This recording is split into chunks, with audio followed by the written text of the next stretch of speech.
Soccer quarterfinals this afternoon in Chapel Hill. Jonathan Yardley and Lori Lindsay watching this with you, and a contrast between North Carolina's defense and Notre Dame's threatening offense as we turn to the Irish starting lineup. Jacqueline is the goal scorer extraordinaire up top. Lori, how are the Irish going to get him the ball? They're going to get him the ball from number 10, Aiden McFadden. 4 assists on the season, has been so good in those wide areas, serving dangerous balls in. And if they want to be successful against the stingy North Carolina defense, they're going to need to utilize that width today. North Carolina missing 3 starters, so it's first career starts for Riley Thomas, 15, the right back, Key White, 13 in midfield, and Alex Rose, second start of the year up top. It means a bigger emphasis on Del Rosario, Lori. Yeah, Del Rosario is going to need to step up. That is the big question. How can this North Carolina team get in sync going forward? They're going to need to utilize his abilities to take on 1v1, whether it's central areas or out wide.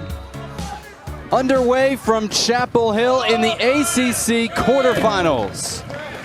North Carolina finished second in the South region during the 6-game regular season. And so Carlos Samoano's team hosts on campus here in the quarterfinals. 10th year in charge for Samoano. Notre Dame finished third in the North, just behind Virginia Tech, and so travels for this one. South against North 4 times today, with Clemson trying to finish off Virginia Tech at the moment, as we get this one underway at Torrance Field on the North Carolina campus.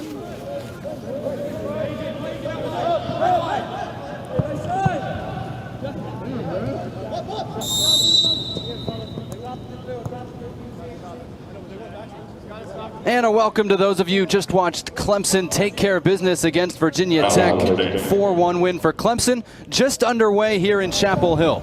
Jonathan Yardley and Lori Lindsay watching Notre Dame and North Carolina in the second of 4 quarterfinals.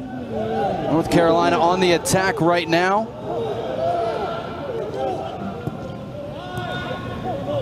But the big news, Lori, 3 starters for North Carolina unavailable. And they are important pieces. Santiago Herrera, Giovanni Montes de Oca, and Mark Salas. And so you've got Key White, number 13 up front, Riley Thomas, number 15 at the back, making their first career starts for North Carolina. And Alex Rose, who's been injured all year, we don't know how many minutes he has in him, going for just the second time from the start, number 21.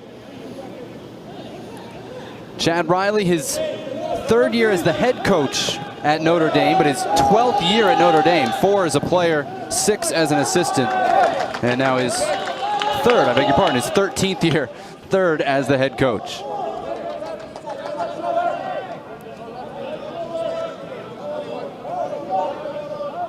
This is Riley Thomas, redshirt freshman from Atlanta.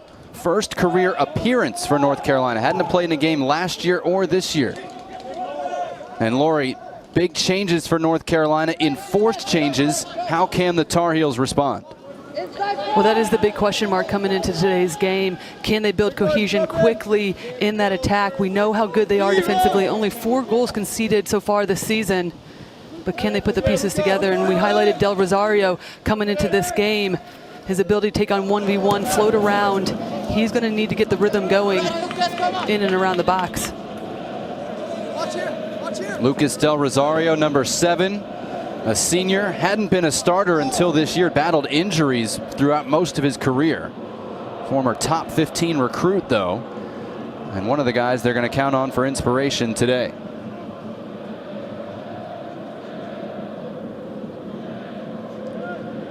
This is Lynn, number 27, came into the day leading the conference in scoring. Of course, if you watch the first game, you know that Kamarni Smith had passed him with that hat trick.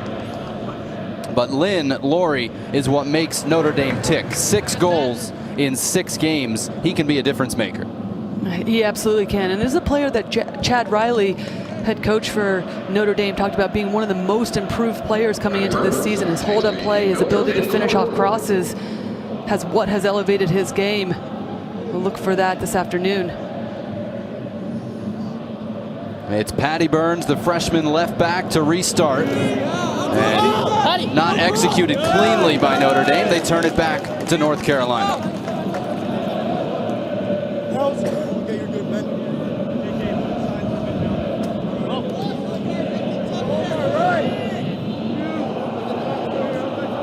Coming right. Right. This is Key White, number 13, turns it over. Mohamed Omar for Notre Dame. Patrick Coleman really sold that and wins a free kick for Notre Dame. Boy, Joe Pickering not happy with that call. Coleman made the most of this.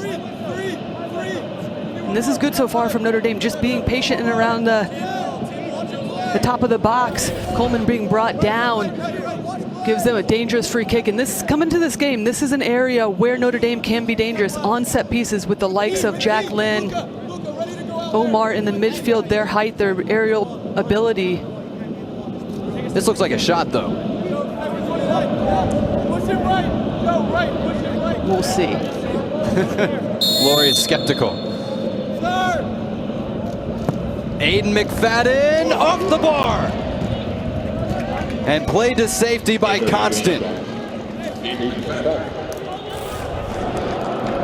And you called it, Jonathan. This is a good look from McFadden early on. Gets up and over it, has a little dip in the end. Laughlin does well. Excuse me, Murr does well to tip this over. Good start from Notre Dame early on. Second corner kick. Doesn't turn into a clean look. And Laurie, you called it. Alex Smurr with just enough to tip that onto the crossbar, the first save of the day.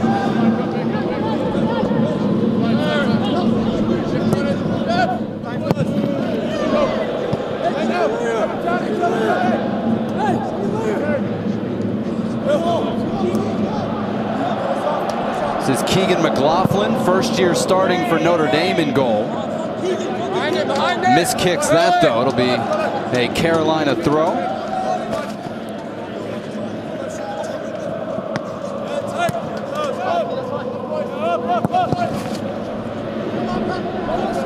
Just underway, 7th minute at Dorrance Field on the UNC campus. 70-degree day in Chapel Hill. You can hear the crowd noise. That's played in the stadium to add a little atmosphere.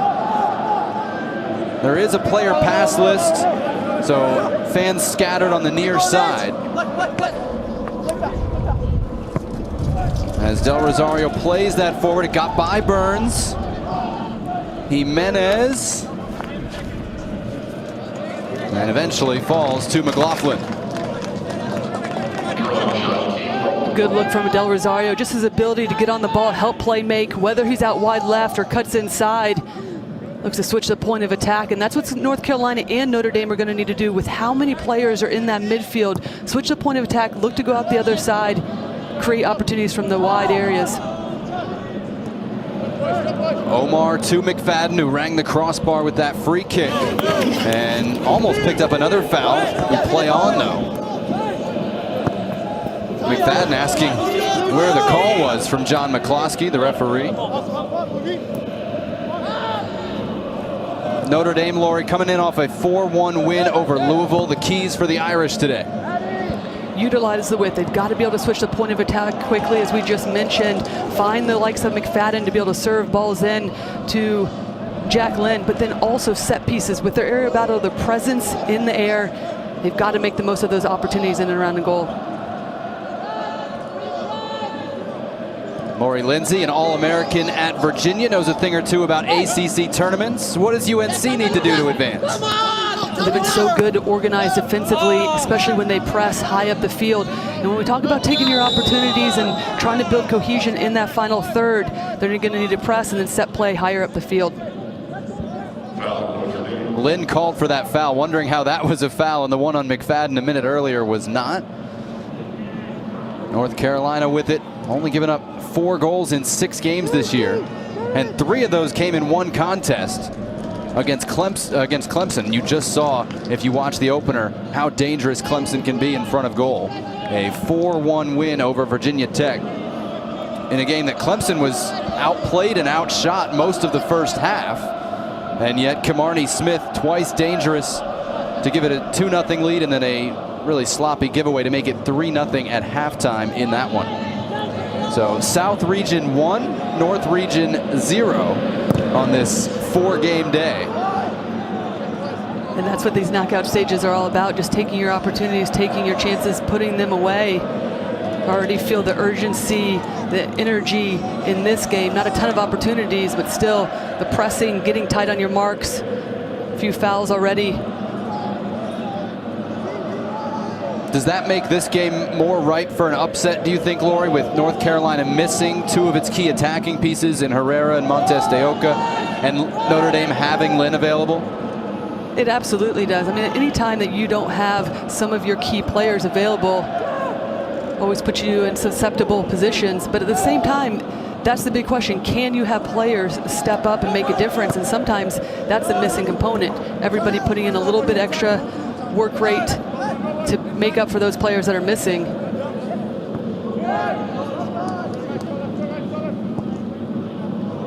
But Jonathan, with the form that Jack Lynn has been in front of goal, if they can find him higher up the field, Notre Dame can be more clinical, especially in those wide areas that we've talked about. Make this a difficult game for North Carolina defensively. This is Joe Pickering, transfer from East Tennessee State, who's been quite a find for North Carolina.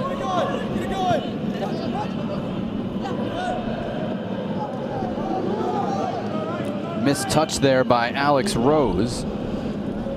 And Notre Dame will try to play out of the back.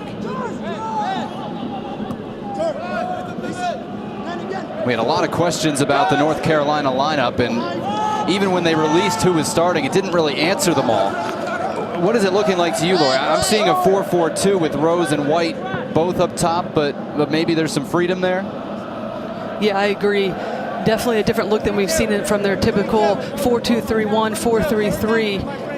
But even whether or not it's Rose and White up top in the pairing, they'll definitely have some fluidity, flexibility to be able to maneuver, drop deep, one go high. Jimenez being able to play underneath them, but also have the ability to pop out wide and just rotate players, make it difficult for Notre Dame's defense. Milo Garvanian's throw.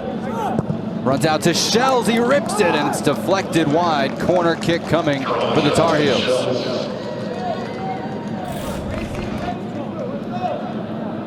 This one isn't cleared, and it lands right to Shells. He takes it well. Looks like it was going on frame, but just ricochets off of Quentin for another corner kick, but good look by Shells, and we've seen him hit shots from that area. It can be dangerous when he's right on top of the box.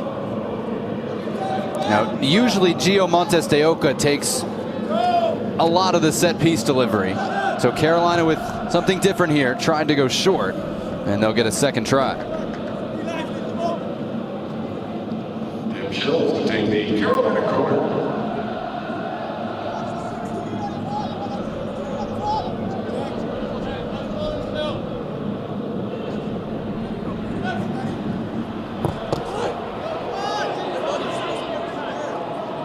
Wash, rinse, repeat.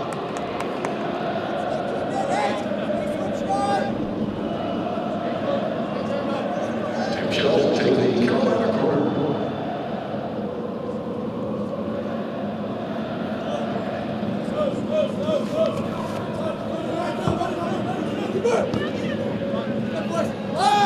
McLaughlin able to deal with that, finally getting a standard delivery. And it'll be a throw in for Garvanian. 5 shutouts in 10 career starts for Keegan McLaughlin, taking over for Duncan Turnbull, who's playing overseas. Shells slaloming through a couple, but runs out of room. Del Rosario defended by Townsend Meyer, who's whistled for the foul on the end line. Free kick coming to North Carolina. Del Rosario showing his ability, his flashiness, 1v1, to wiggle his way out of pressure and draw the foul. When you talk about players stepping up, making a difference, we'll treat this almost exactly like a corner kick, getting numbers in the box. Does that mean they're going to take it short and get it knocked out for another one? It's the same duo, Shells and Garvanian.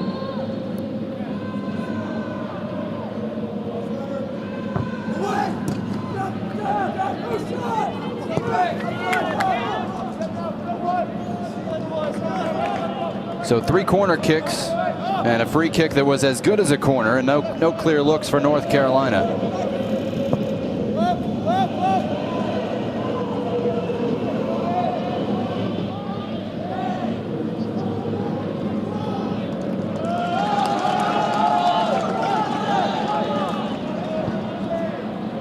Second of 4 games today here on the ACC network.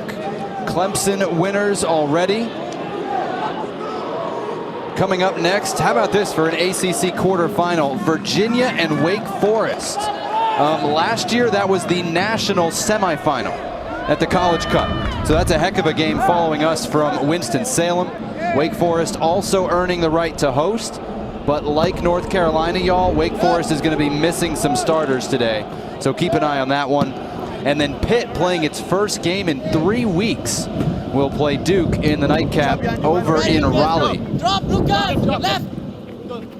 Jonathan, to your point about that Wake Forest-Virginia game, a lot of the coaches echoing the fact that the ACC tournament can be almost more difficult than NCAA tournament, which is the quality of play, mentally and physically taxing. It is 3 games in 8 days, and all of them against top 10 opponents. You don't get that in the NCAAs. It's a little bit more spread out. And not to mention a lot of the coaches talking about really enjoying the fact that they had fewer games, more time to prep, recover between them.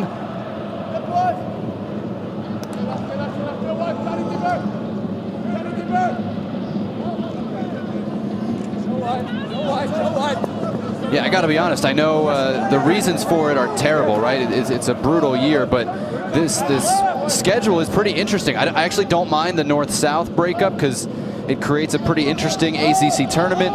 The 1 game a week thing is fantastic. Everybody, at least on the men's side, loves it. Opinions a little more mixed on the women's side. It'll be really interesting to see what from this season can be applied whenever we get back closer to normal.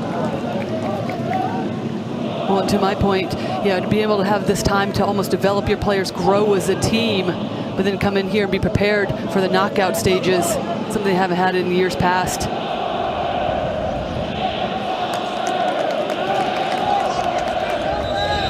Throw in coming for North Carolina, and as they sub, we go back to Jacqueline's finest hour of the season against Louisville last week. A hat trick, and the penalty kick was solid, Lori, but goals 2 and 3 are really impressive. And his movement off the ball, we see here, good little finish, keeps himself on side, in and around the box, but also just his ability to finish off crosses. McFadden serving a dangerous ball in to be able to take this one touch. What a fantastic finish, and that's the difference.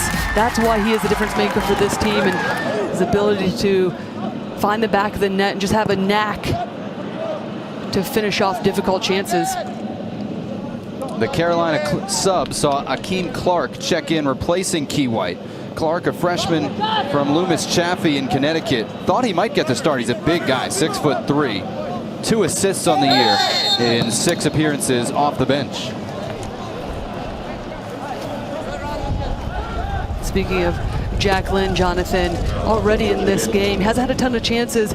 See the North Carolina defense collapsing around him, somebody that they were going to keep an eye on, not giving him a lot of opportunities to get touches on the ball or be able to spin and run at them. There's going to have to be even more movement off the ball. He will check deep, help set play, and there's got to be runners coming out of the midfield.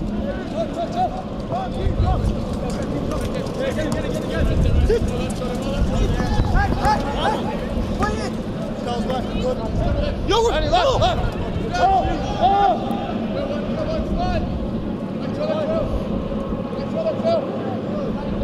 19th minute, no score in Chapel Hill.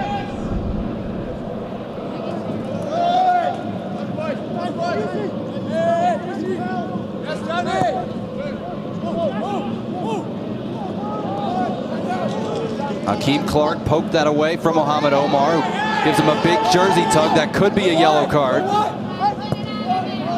Clark now with the switch. Jimenez broken up by Patty Burns, the freshman left back. And a good look at the pressing from North Carolina. Get a quick turnover early on from Omar in the midfield for Notre Dame, and they're off and running. But the question is, coming in, can they make more of this, be more clinical in the final third when they get on a quick transition?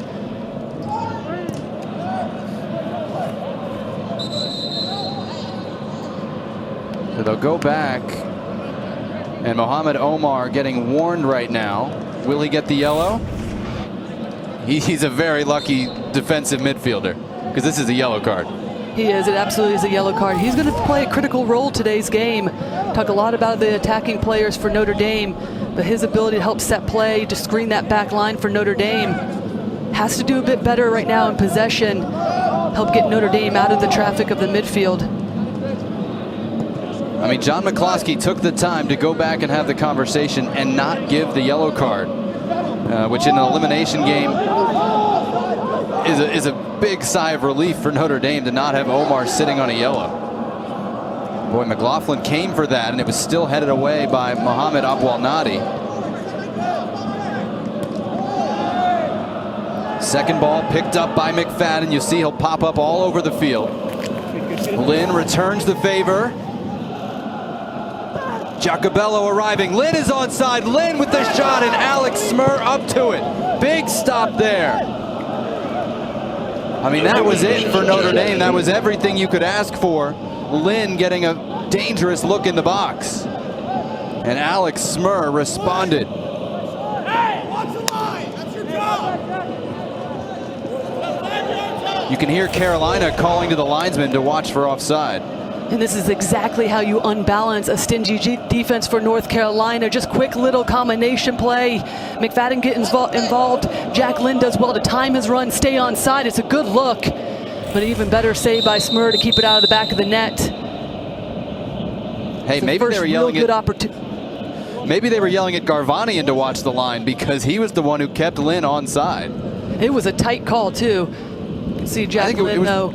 I think it was the right call looking at that replay. Absolutely. And that's how you break down defenses, because in this first 20 minutes, we've seen Jack Lynn get involved, try to hold up play, but he's really been left on an island. It's the first real time that Notre Dame's been able to get numbers forward quickly. Quick combination play. Gaps will open up.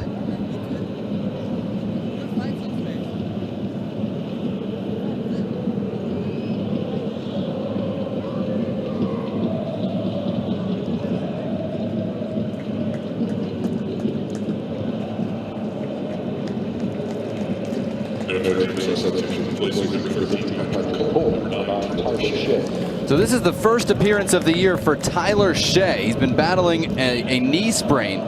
15 appearances last year, mostly as a sub, scored a goal. Junior from Dallas Jesuit. And he came on for Patrick Coleman, who you saw there took a little knock. But really helpful for Notre Dame to welcome Shea back. They also have Matt Radavoisa, who's been starting most of the year, and we're told he is available off the bench, also battling injury. Ben Giacobello and Coleman starting in his place.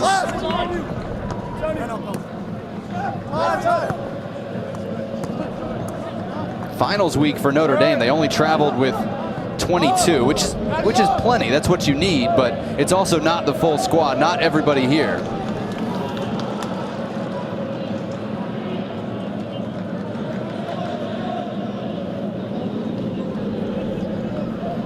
Chad Riley came over from Dartmouth, but again, he is a longtime Notre Dame man, originally from Texas.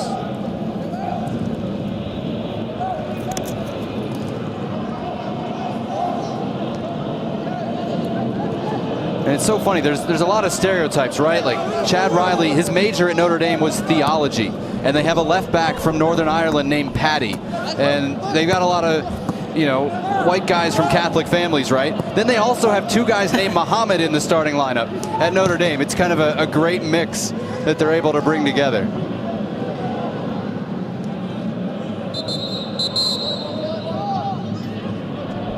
So Notre Dame trying to, or beg your pardon, North Carolina trying to piece together a couple of spots on the field. As you see Chad Riley.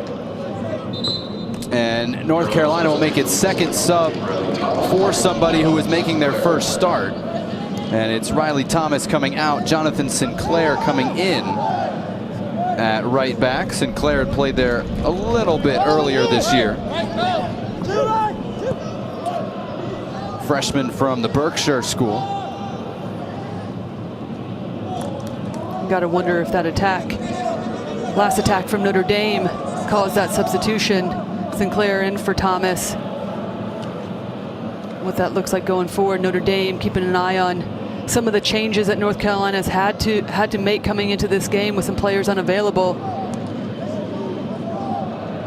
Yeah, I mean, if you're Notre Dame, you don't know anything about those availability issues, we believe, until today when you get the lineup sheet. And then you see Carolina come out in-game in a 4-4-2, which you presumably haven't prepared for at all. What is the response if your opponent throws something that unexpected at you? Well, one of the things I really enjoy talking about to Coach Chad Riley was the fact that he was like, we haven't played this Southern team, so we're going to come into all of these games and prepare as if we don't know anything. And honestly, that's the best way, because you're coming into a knockout stages. Teams look different regardless if you have a typical season, a full season. But with how wild this year has been, and just in general, to have that sort of approach from the Notre Dame side is exactly what you need to be prepared for anything. Start to focus on what you can control, how you play, getting back to the basics and continuing to get better each game and grow. Now, a reminder, you can get the latest news and information from the ACC each morning on Packer and Durham. Special guests joining them and talking everything ACC. Weekdays, 7 a.m. Eastern on ACC Network and the ESPN app.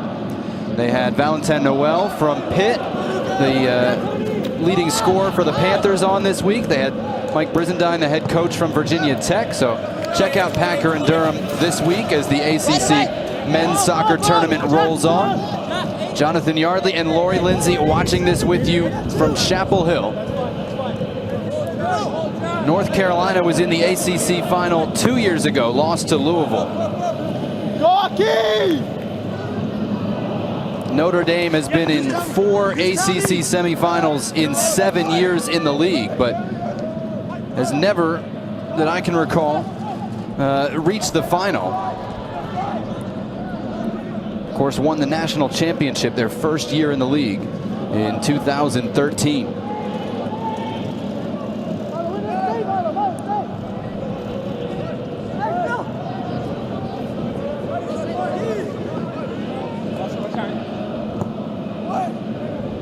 Notre Dame did get to one final. Thank you. My graphics department has my back.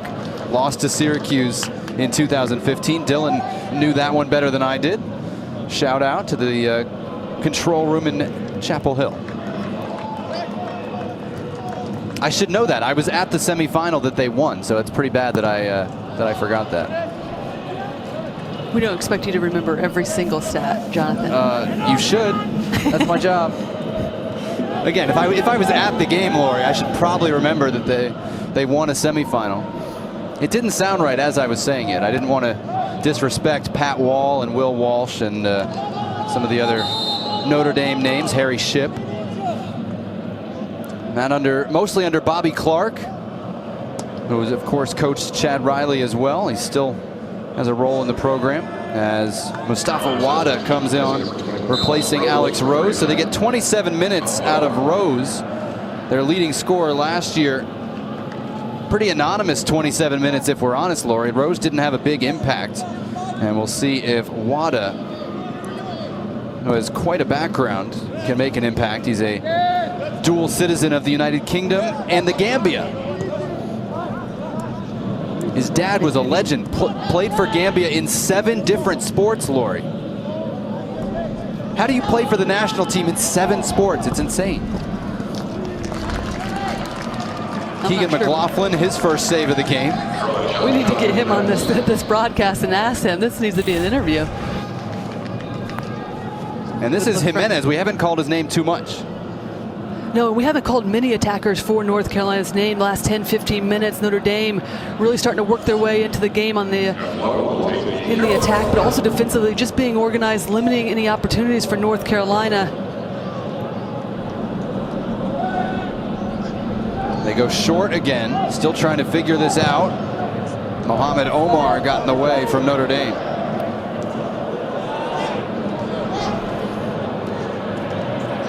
Neat turn. Played across the body. It was Pickering with the chance, and Keegan McLaughlin able to handle the bouncer. That's a good first touch from Pickering to be able to separate himself from that Notre Dame defense, but just no one in the box. No runners, no little quick combination play from North Carolina in the attack so far in this half.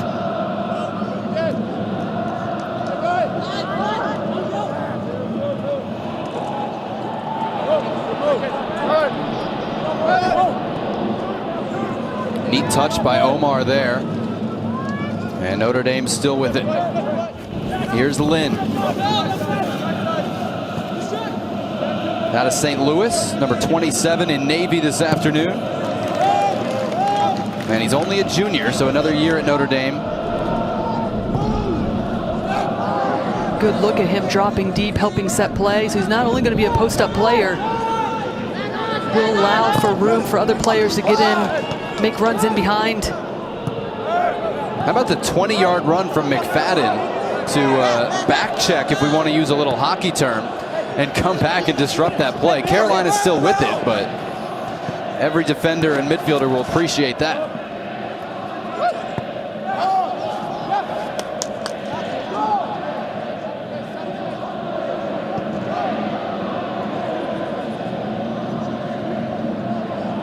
Carolina starting to find more of a rhythm actually after these subs have come in.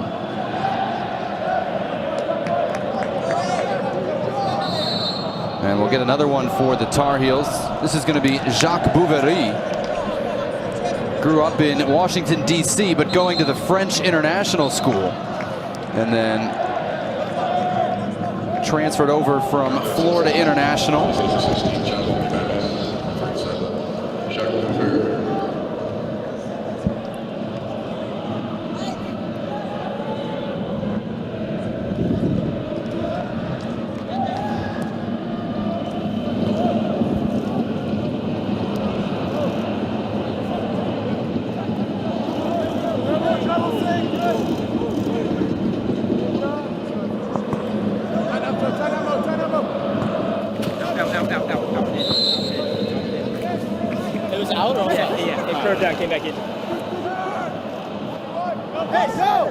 Could hear some of that sideline conversation as North Carolina was already getting the ball back in play.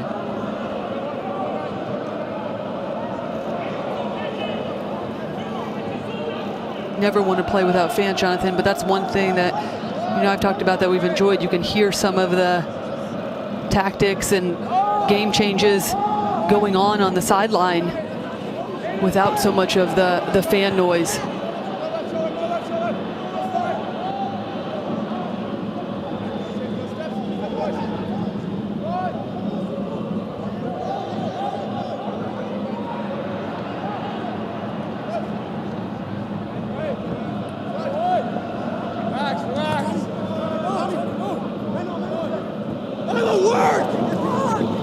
McFadden the target there, but Milo Garvanian got some help from Filippo Zatarin, transfer from St. Mary's. He had maybe the best moment of the season when he scored that buzzer-beating header to beat Clemson. There was a crazy clock stoppage where they went to review to figure out how much time should be on the clock, and they gave North Carolina a free kick with 5 seconds left in a 0-0 game.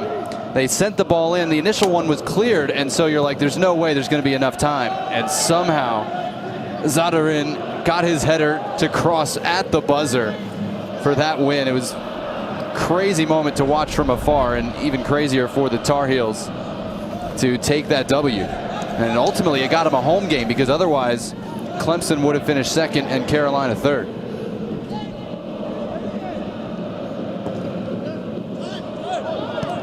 And we should mention the 4 sites for these quarterfinals were predetermined. It was always going to be in Carolina. And if any of the 4 Carolina schools earned the right to host, they would get to. And so Wake and UNC host, whereas Pitt and Virginia Tech, which were the higher seeds from their region, have to play neutral site games. That's given away to McFadden, but he couldn't do much with it. Dangerous moment there for Smur at the back. And it was a bit of an odd play from Smur.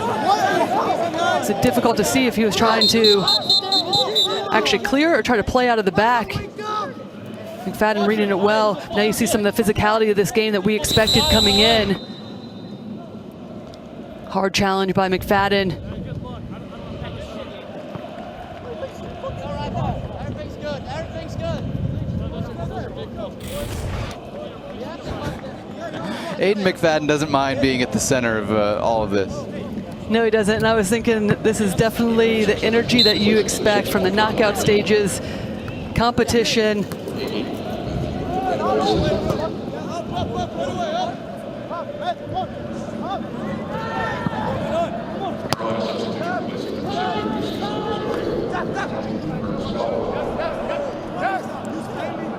Ernest Bawa in replacing Del Rosario for North Carolina, which will go plenty deep today. And Matt Radivoisa, who started most of the year, talented freshman from the Toronto FC Academy, in on the Notre Dame side.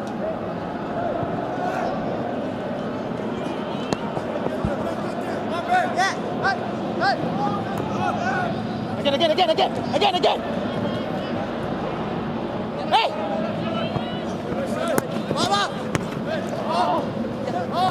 Yeah, his first name is Ernest. He just goes by Bawa. You can hear them calling for it. That's deflected, almost fell to Bawa, and instead it runs out for a corner.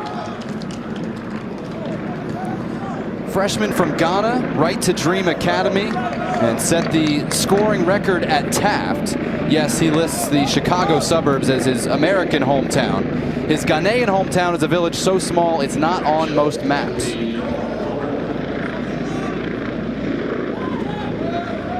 We've seen that Right to Dream pathway to college soccer over the years, and he's the latest one. As that one from Clark caught by McLaughlin. And with the amount of set pieces and corner kicks that North Carolina is getting so far in this half, they've got to do more with it. Opting to go short. Going to see if they can pull Notre Dame's defense out. Just too easy in the end. And Clark draws the foul here. And John McCloskey, the referee, says, second time, Mr. Omar, you do get a yellow card. Which, again, if he'd given him a yellow card the first time, maybe this play doesn't happen the same way. And I appreciate him just getting the warning early on, but as this game becomes more physical, that absolutely has to be a yellow card on Omar. Lori, didn't you tell the helicopter flyover to be here at 2? Like, they're running way behind schedule. Garvanian, the left-footed option, shells the righty.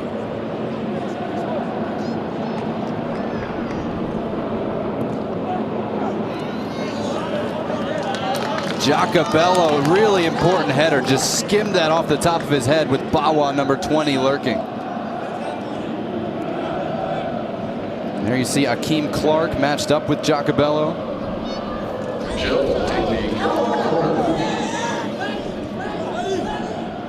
Tim Schell's freshman from Germany. Been playing in their regional leagues since he was 17. He's now a 21-year-old freshman. Corners taken short. Driven across by Wada to the back post. Played across in every which way. Never really threatened the goal in the end. Here's Bouverie. Still Jacques Bouverie. And finally, somebody comes out of there for Notre Dame. It's Radivoisa.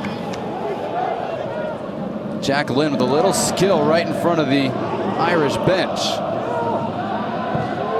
And a lot more energy, half chances from the substitutes coming in for North Carolina. Bouverie keeping the play alive. But in the end, Notre Dame doing a good job just staying compact defensively, not giving any real quality looks away. That will be the evolution of this North Carolina team throughout this game. Just continuing to be patient, work the ball around,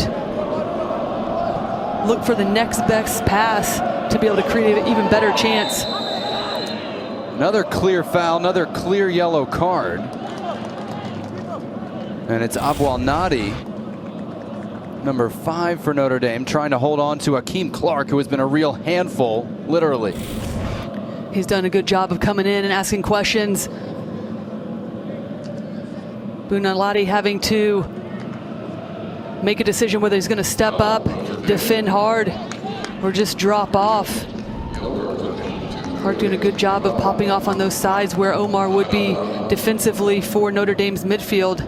A lot of space in those areas where North Carolina can start to capitalize even more. When we talk about the fluidity up top for North Carolina, their rotation, it will be key.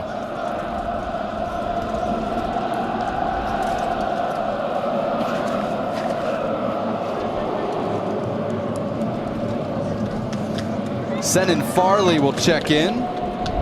Has been a starter for Notre Dame at times as Aboualnadi comes out. Younger brother of a former teammate of yours, Lori. From the free kick, driven well over the top. The family connections in the ACC are just remarkable, actually. Talking to Duke head coach Kerr, his wife playing at University of Virginia, his sister-in-law playing at the University of Virginia. We have siblings across the board. It is just amazing, the family connections. Now, a reminder, with the college basketball season right around the corner, our Nothing But Net season preview shows will have you covered. Look at all 15 teams on the men's side on Thursday night, on the women's side on Friday night. A little hour earlier for the women, and former Notre Dame head coach and Hall of Famer Muffet McGraw joining the studio team on ACC Network and the ESPN app. It'll be great to hear her insight this year. Just in time as we finish up soccer season, the week-long ACC men's soccer tournament to conclude next Sunday. And North Carolina really upping the pressure with these subs. Wide open for Clark, and Omar made the recovery run just in time. And Clark continues to be a nuisance down that right-hand side with his runs, whether he's checking back to the ball, whether he's getting in behind the back line. But this is important defensive play by Omar to be able to track back.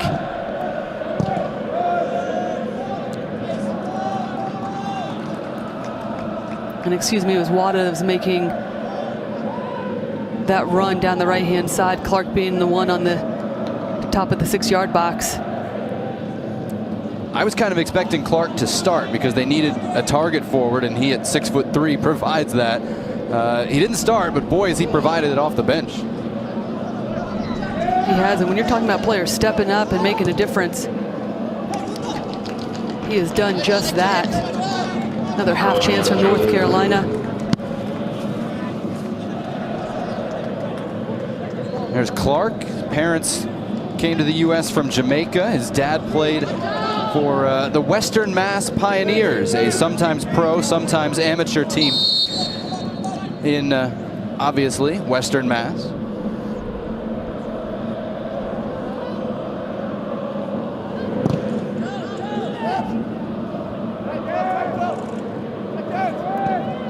No breakthrough yet. Notre Dame hit the crossbar early and had one other golden opportunity for their leading scorer, Lynn. Since then, though, it's really been all North Carolina. The substitutions have completely energized the Tar Heels. Notre Dame on the run here. And coming over, it was Zadarin to break that up, number 2.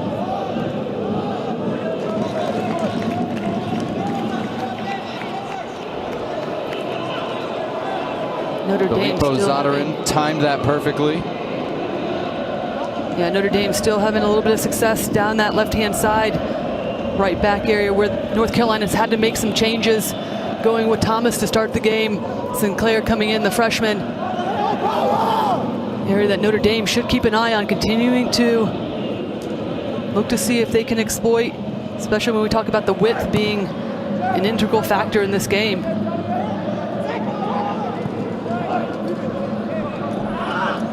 Yeah, if they had switched McFadden onto that side, I wouldn't have been surprised. I am a bit surprised McFadden is still on the right, to be honest, because he's been the more dangerous winger. And Jonathan, the one chance, the clearest cut chance for Notre Dame was when McFadden found himself out on the left-hand side, little combination play with Jack Lynn. The best opportunities of the game.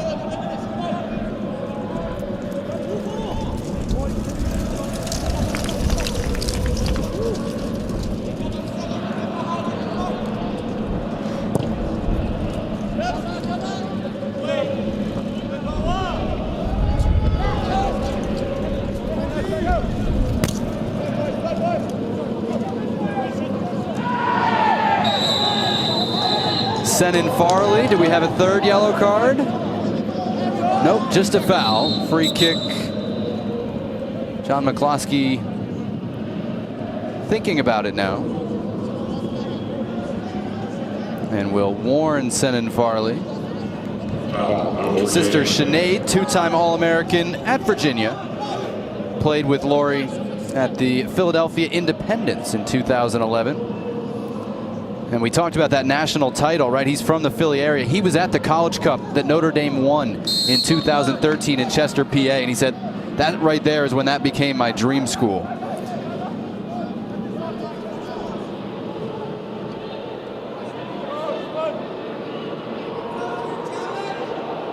.43rd minute as the shadows creep across Dorrance Field. North Carolina couldn't do much with that free kick.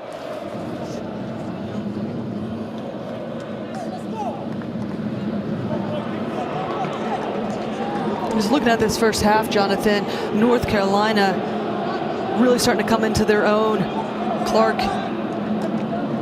been so instrumental, picking up the ball deep, running at the back line for Notre Dame. But now can they put that final piece together in and around the box, whether it's off of set pieces, whether it's just being more patient to find that final pass that's going to find the back of the net. End product has been missing for North Carolina.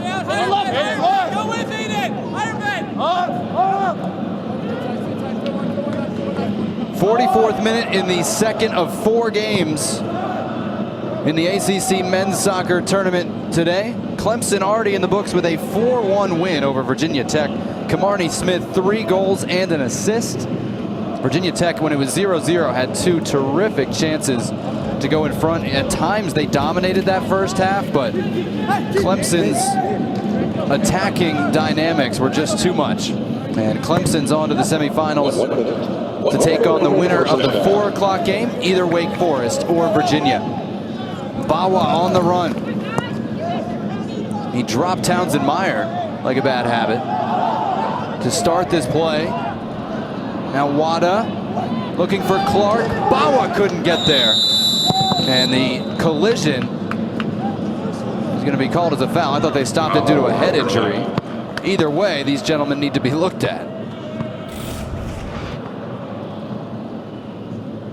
And again, it's the substitutes coming in, making a difference. It's a dangerous play. You can see Omar getting a collision, getting underneath Wada, throwing him off balance.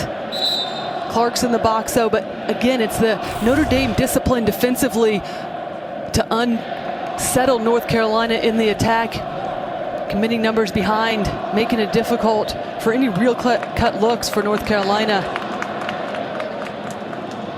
And this is kind of why you and I didn't mind Notre Dame as a possible upset pick today, because they can do enough defensively and they have McFadden and Lynn, difference makers in the attacking third.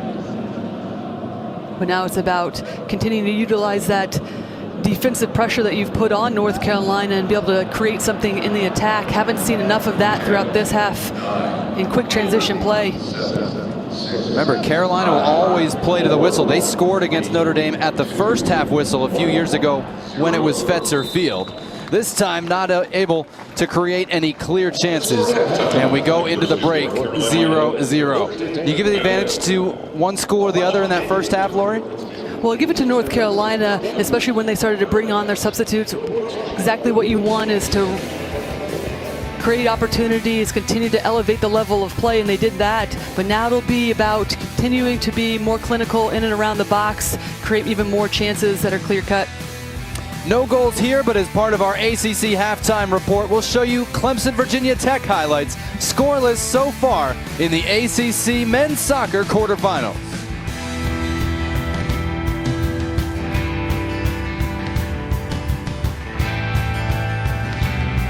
Seasons, no score yet between Notre Dame and North Carolina at Dorrance Field in Chapel Hill. We've told you Clemson has already moved on. 4-1 winners. Don't sleep on these later games. Wake and Virginia could be sensational at 4. And I think Pitt and Duke underrated at 6. Pitt hasn't played in 3 weeks. Duke has a young, exciting team that's really starting to grow. Yeah, and anything can happen in these knockout stages. Just need to create your chances, put them away. That's what the name of the game is. And with how tight the competition is in the ACC, you can't count any team out.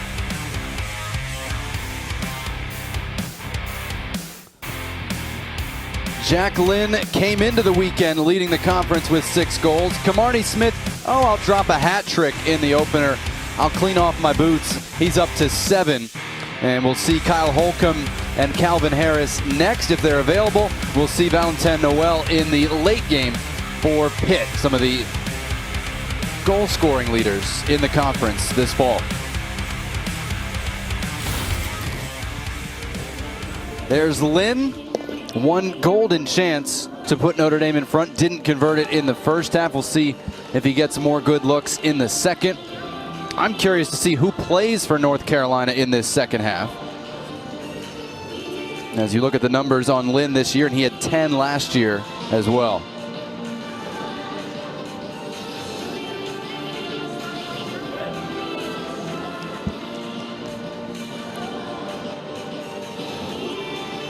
Lori, if you're North Carolina, you're figuring out who's going to play in this second half.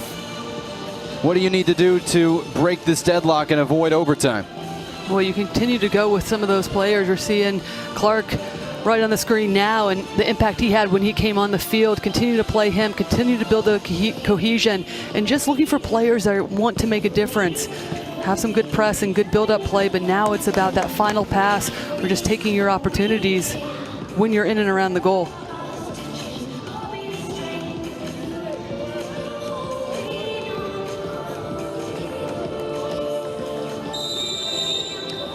Underway in the second half of our second ACC men's soccer quarterfinal. North Carolina and Notre Dame trying to book a spot Wednesday night. Games at 6 and 8 in the semifinals. Jonathan Yardley and Lori Lindsay watching with you. Michael Pellegrino back in for Notre Dame as we try and confirm just who's on the field on both sides. I think I've got North Carolina figured out, so we'll tell you about that shortly. Right now it's a Tar Heels free kick. Milo Garvanian to deliver. Pellegrino's clearance goes toward the corner. Lynn will try and help Notre Dame get out. Terrific touch by Lynn. And it gets sent all the way back to this near right corner.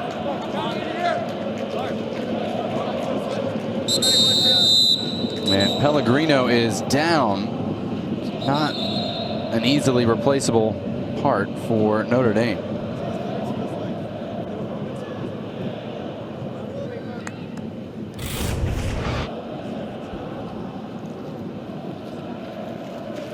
Here's the challenge. Pellegrino just so much speed and momentum, can't slow himself down.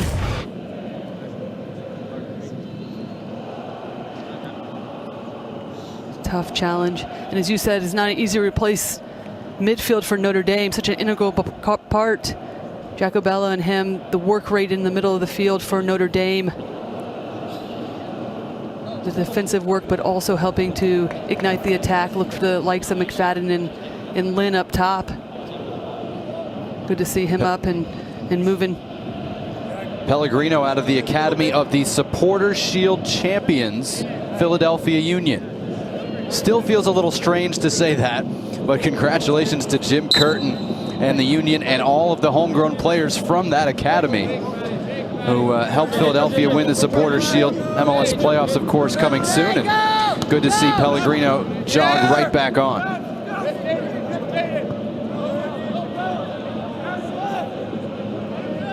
North Carolina on the front foot to start this second half. Of course, Notre Dame dealing with just 10 players until Pellegrino got back on there. But for Carolina, it is still a 4-4-2. And they've decided to stick with Jonathan Sinclair at right back, joining Matt Constant, Filippo Zadarin, and Milo Garvanian at the back. Joe Pickering and Tim Shells, the central midfielder. Jonathan Jimenez and Lucas Del Rosario return in the wide roles. And up front, it's Alex Rose returning and Akeem Clark, the substitute, staying in the game for North Carolina to start this second half. So a little bit of evaluating on the fly for Carlos Somoano and North Carolina, and sticking with what worked best in the first. And already in these opening minutes, we're seeing North Carolina come out with some energy. Sinclair getting up the right-hand side, getting numbers in the attack, advanced positions. That's what they'll need in terms of creating overloads, getting players in and around the box, something that we didn't see a lot in that first half. How can they create even more chances, serve dangerous balls in?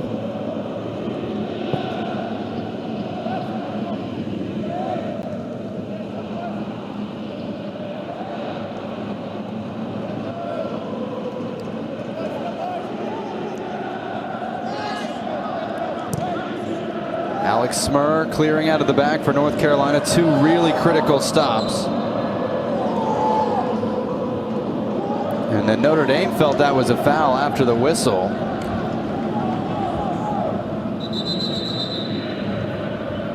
Philip Quinton, the outstanding center back for the Irish, came flying through. They've already lost one center back for the moment because Mohamed Aboualnadi did not come out for the second half. It is Senan Farley playing at the back for the Irish. And Quinton says he's good to go. Junior from Portland. He's 6'5", and he's also the fastest guy on the team. One of those they hope will be able to transition to the pro game.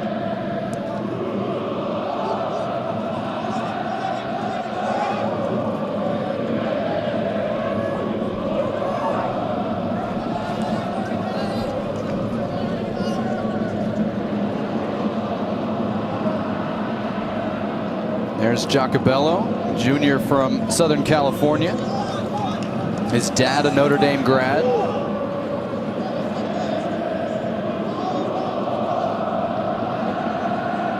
You know, it's funny talking about the professional talent, Laura. You and I were talking off air about the way Daryl Dike from Virginia has transferred his abilities to the professional game this year. Last year's North Carolina team had 6 guys who are now playing professionally, including Mauricio Pineda and Sebastian Berhalter, who made an impact in MLS as rookies. Known for that talent and that technical ability. Maybe this year's team doesn't have that reputation for technical brilliance, but they've outperformed on the field by using other talents. Yeah, they certainly have, and that was something that was talked about coming into this game, that, you know, sometimes you think about the technical ability and how talented they are on the ball, and when you think of a North Carolina team, but this year have a little bit of other talents as well, which is that grit, intensity, the desire to win. And that's really helped elevate this program in such a shortened season, and also in the manner that these teams have had to compete this year. You still kind of feel like we're looking for one of those players, those breakout players in this game. A lot like Kamarni Smith that we saw for Clemson in the last game. He's wanting to take his team, make the most of his chances.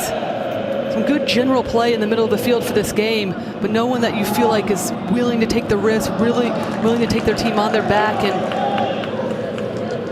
put this game away. Notre Dame looks a little bit different than the way they started. We'll tell you about the personnel shortly. It's same formation, 4-3-3 or 4-1-4-1. Keegan McLaughlin in goal. Townsend Meyer, the right back. Philip Quinton and now Senan Farley, we told you, are the center backs. Patty Burns on the left. Mohamed Omar, the holding midfielder. And the central midfielders now, Michael Pellegrino and Matt Radavoisa playing centrally. That pushes Ben Giacobello wide left, Aiden McFadden wide right, and Jack Lynn up top for the head coach, Chad Riley. Now, Patrick Coleman came off a little banged up in that first half, so we don't know if this is because Coleman's not available or because Notre Dame wanted to use this lineup. They were considering starting this lineup anyway, so we'll keep an eye out on who comes in and where. But I do like that matchup of moving Giacobello to that left-hand side against Sinclair. We talked about in the first half, Jonathan, in terms of being able to exploit that right back position for North Carolina. The players not available coming into this game had to make some changes to their lineup. One of the best opportunities for Notre Dame in the first half came down their left-hand side. A little combination play of McFadden and Lynn.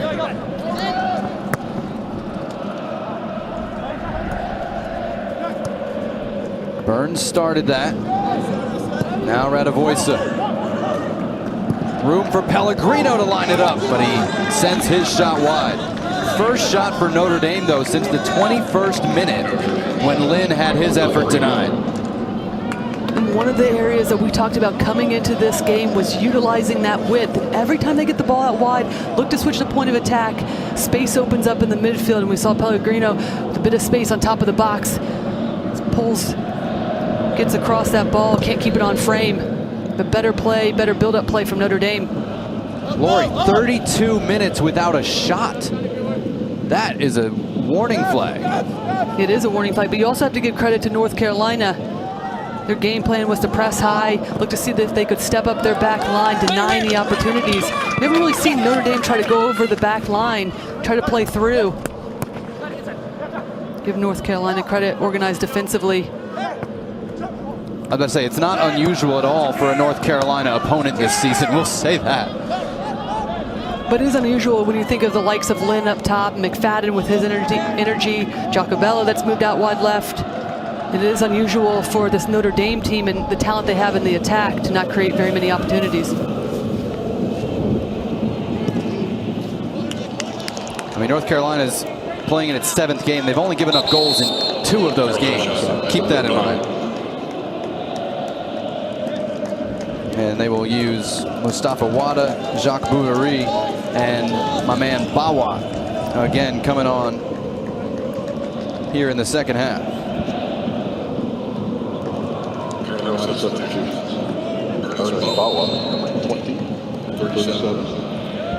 Carlos Samoano has said that he feels this team is deeper in similar talent, right? Less of a drop-off from starters to reserves than some of the other groups he's had, and especially missing 3 starters due to availability issues due to COVID protocols. They're going to try and make the most of that today.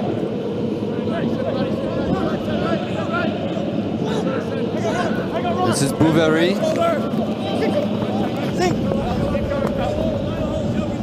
Now Jonathan Sinclair, number 19, didn't start the game, but is now seeing the bulk of the minutes at right back. There's an interesting position for North Carolina. 7 different goal scorers on the season, and in some ways that's a luxury to have players that can find the back of the net for you. At the same time, you're wondering who your go-to person is. Can you rely on somebody game in and game out to finish your opportunities, be the difference maker? Was waiting for Garvanian to shoot that. He tried to thread a pass, didn't connect it, but Carolina going to retain the ball anyway.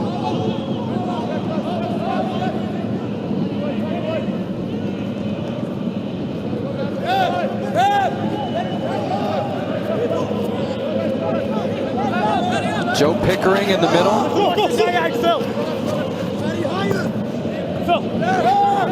Now Tim Shells. Layoff. This is Akeem Clark. Can he get the shot away? He can. Took a deflection. Nope, it'll just be a goal kick in the end. Well, it's a great little pocket of space for Akeem Clark to find himself in. Reads the play well, gets the ball off of the post-up play. Just gets underneath it. Doesn't make McLaughlin has come up with a save. And it's a bit of a catch-22. We talk about being patient in the final third, looking for that extra pass, but at the same time, somebody's just got to step up, take some shots, but force that save, look for the rebound. That's what's missing in this game. Someone that's really willing to be the difference maker, to step up, cause issues for the opposing team. Patrick Coleman did just re-enter for Notre Dame, and Tyler Shea came in as well. Both teams changing out those wide spots. 57th minute, no score. Notre Dame, the game's 2 best chances in the first 20 minutes, and then went 30 minutes without a single shot, as North Carolina's substitutes really took over the game. John McCloskey, the referee, was trying to stay out of the way. It's Matt Constant, much healthier this year than last. He had some shocking moments last year when they blew that lead against Duke, for example. One that he'll never forget in a bad way, but much healthier and much improved this year for the Carolina center back who transferred from New Mexico. What's a player that Samwana had talked about was one of the most improved players, did acknowledge the injury that he was playing through last year, but has really risen his game. Same with Smur, used the time that they were in quarantine to continue to raise their level of play, not only on the physical side, but also just like the mental and leadership side of the game. Had been instrumental, constant, and Smur in that back line for North Carolina, and one of the reasons why they've been so difficult to break down. Constant is 6'6". He's played for both Canada and the U.S. internationally. His mom was a basketball player at the University of Winnipeg.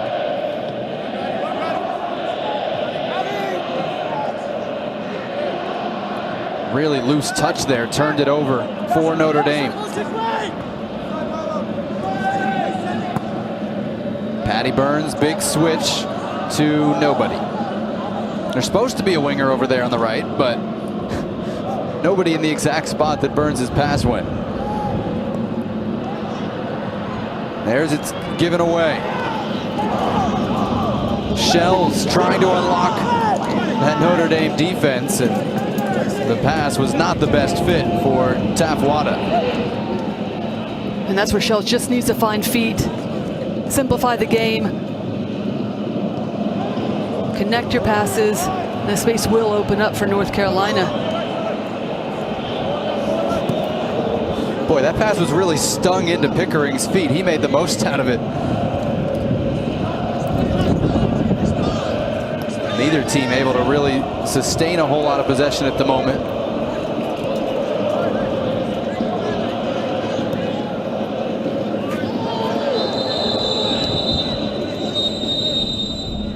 Foul whistled right in front of the benches. That was Tyler Shea, who again is playing his first game in this fall season due to injury. And Tyler Shea does well to just get his body between the ball and the defender. Arvanian coming in with a tough challenge and slow himself down, just takes out Shea's feet.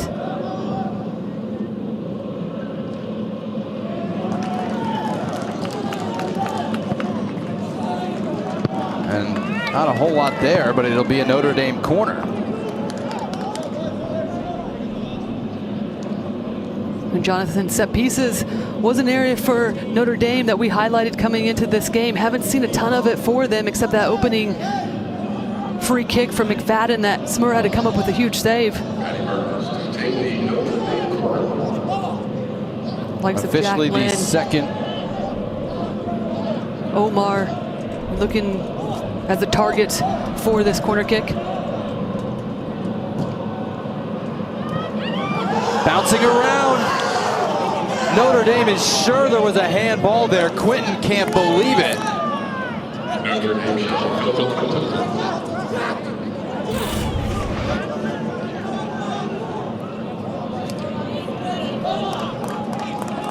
Oh, and it certainly is a handball. Anytime you see the reaction from the players to that degree, you have to think they aren't making it up or trying to sell the referee. Zadarin, whose heart is beating a little bit faster right now after escaping that possibility. Burns to deliver.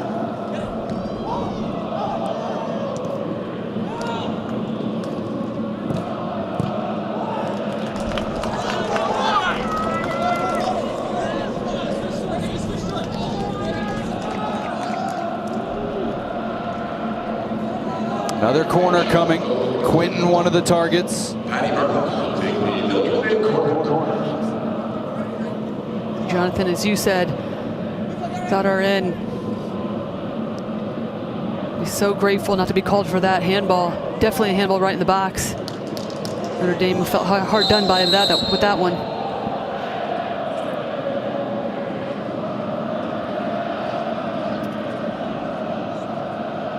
Little admonishment around the penalty spot. Another corner.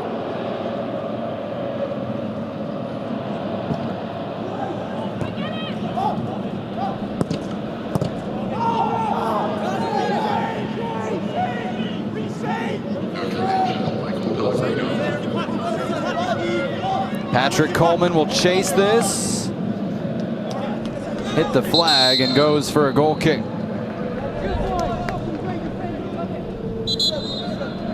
And Lucas Del Rosario will re-enter for North Carolina. You can re-enter once in the second half.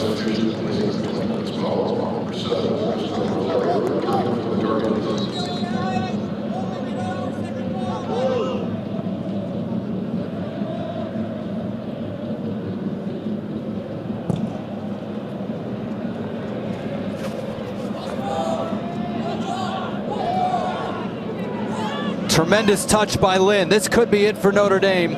Too many Carolina blue shirts in the way, and only 2 Irish attackers. Not sure that ball kid is going to be asked back to a Carolina game. He gave it right to a Notre Dame player. Where's the home field advantage? Radavoisa.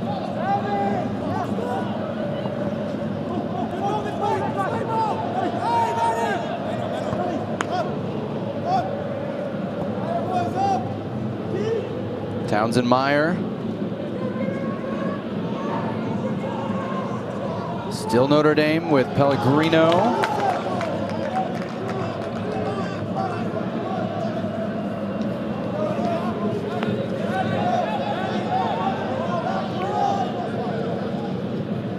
Notre Dame can get some distance on these throws. Townsend Meyer, the senior from San Diego. Bounces around. Lynn lets it go for a corner kick. The Notre Dame starting to create opportunities, even if they're half chances at best right now. And very much like in the first half, we started to see the ebbs and flows. North Carolina off on the front foot in the first half. And right around this time, Notre Dame starting to take over, and they're starting to find more rhythm, opportunities. Patty Burns, the captain of the Northern Ireland under-18 national team, to deliver.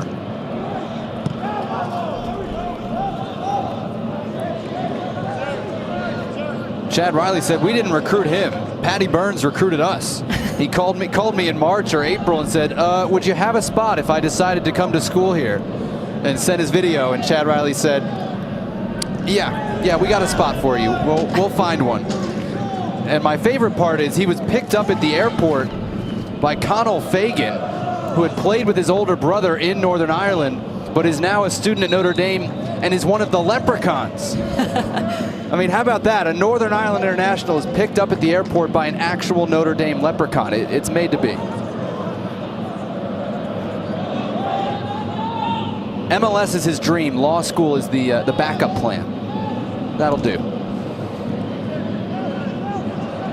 Jonathan Yardley and Lori Lindsay enjoying Notre Dame and North Carolina. Second of 4 quarterfinals. The winner of this will get either Duke or Pitt on Wednesday at a North Carolina campus to be determined.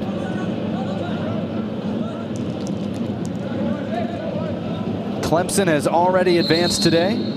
And in the other semifinal, the Tigers will play either Wake Forest or Virginia. Alex Rose returns up front for UNC.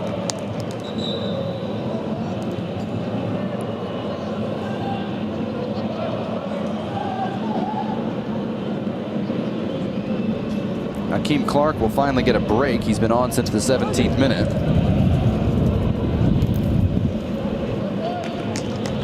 A bit quieter from Clark the last 10 minutes, but mainly due to just Notre Dame starting to build some rhythm in the final third. But he's been such a bright spot for North Carolina, causing trouble, creating some opportunities.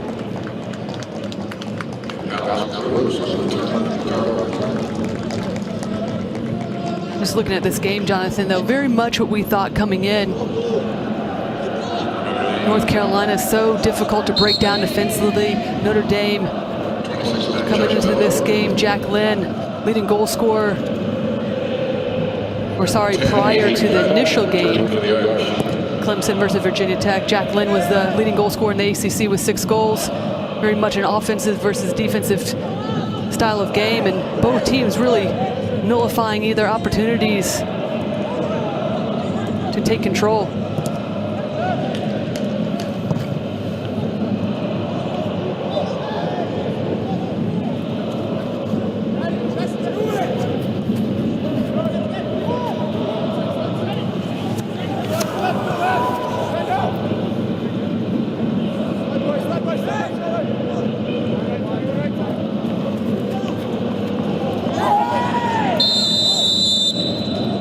Tremendous run by Shells, and he's felled to set up a North Carolina free kick.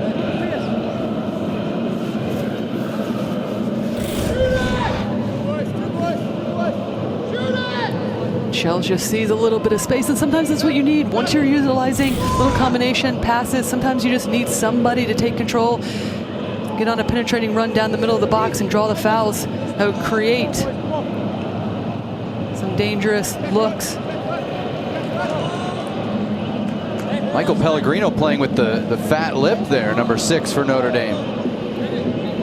No time to even patch it up.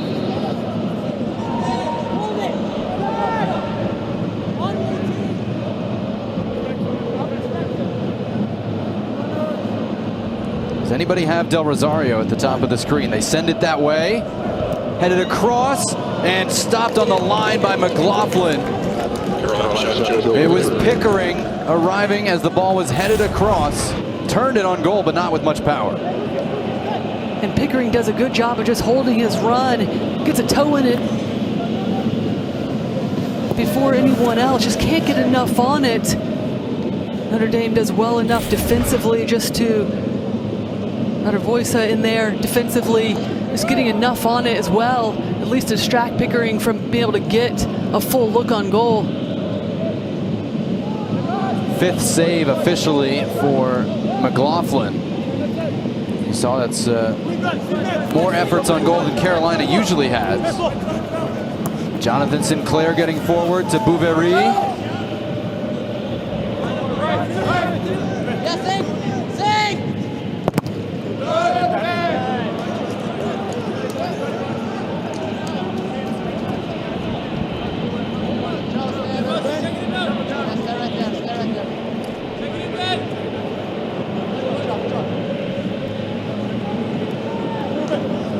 And that is a career high for McLaughlin in saves. His previous high was 4, done a couple of times this year.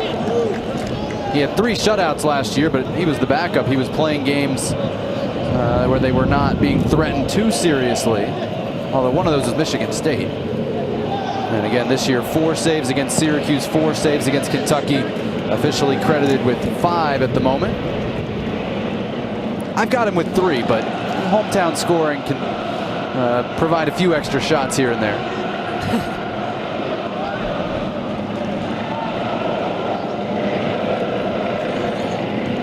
Shell's trying to find Rose. Ooh, awkward fall there. Here's McFadden. Good switch of Patty play. Burns onto it. Sends the cross in. Headed away by Garvanian for UNC. And Del Rosario has Green in front of him.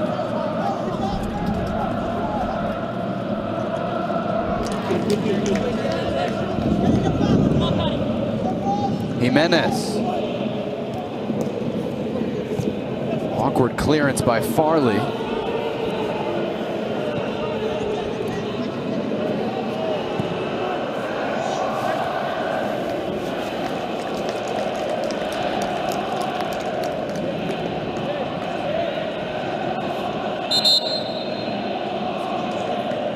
Carolina will sub on the corner. First look today at Victor Olofsson, who has seen a good number of minutes, but he's the third defensive midfielder, so he'll give Shells a breather. Swedish youth international.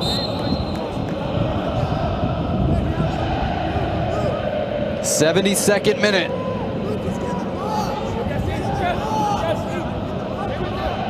Bouverie.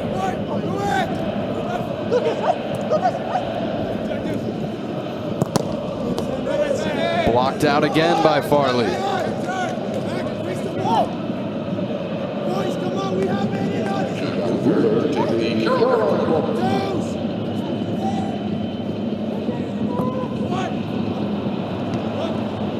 Knocked down. But nobody in Carolina blue could come up with it. Lynn chases this gamely, but Sinclair able to get there first. Well done from Smurr just to open his hips up, keep the ball in play, keep possession for North Carolina.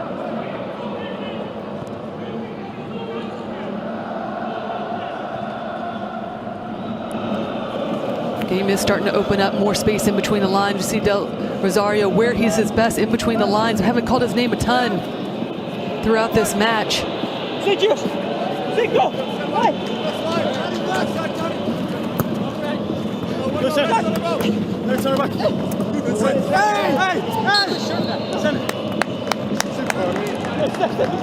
Sennett Farley able to recover for Notre Dame and win the free kick.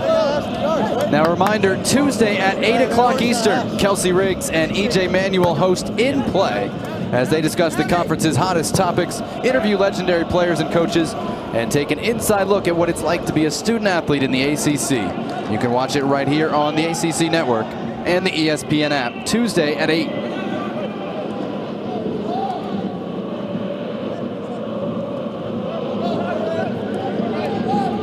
Great control by Constant off his thigh with Notre Dame attackers rushing at him. That came off ahead of Burns, not what he wanted to do with it, having to deal with the sun. Because that right side of the field is the east, so you're looking toward the setting sun in the west, and it'll be a North Carolina corner. That's why those diagonal balls can be so dangerous. Forces the back line, and in particular Patty Burns, to have to move in just his feet. As you mentioned, the sun in his eyes. Gives up the corner kick.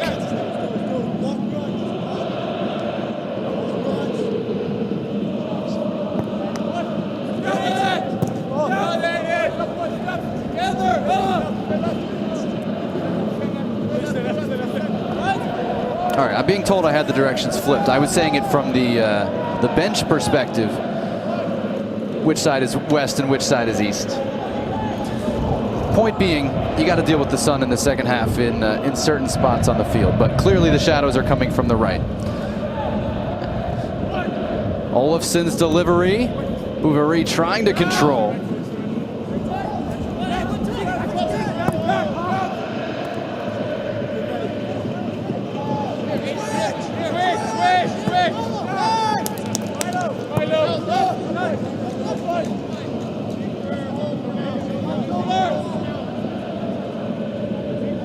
Del Rosario against Townsend Meyer. Saw that picked off.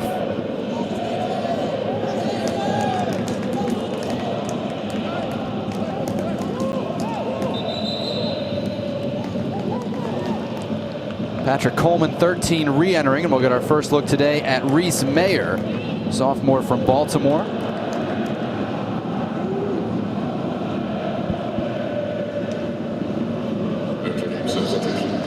And you saw Burns struggle to read that last one. He'll get a breather here with Mayer spelling him at outside back. A little miscommunication there.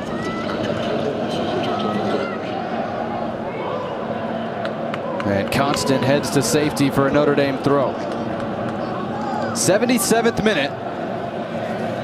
No surprise to see this one scoreless, but there have been chances.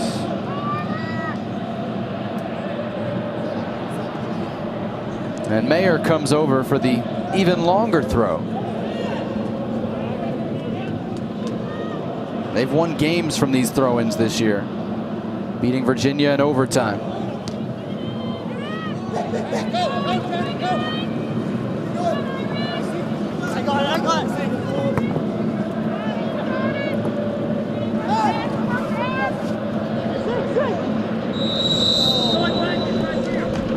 Now bring it back for a Notre Dame foul as the advantage did not develop. North Carolina free kick. And one of the reasons, Jonathan, this game is still scoreless because both teams not great in terms of creative in the final third, but they're doing such a good job defensively, getting numbers back, being aggressive. Once they lose the ball, committing numbers to get behind the ball and at least draw a foul or stop the play.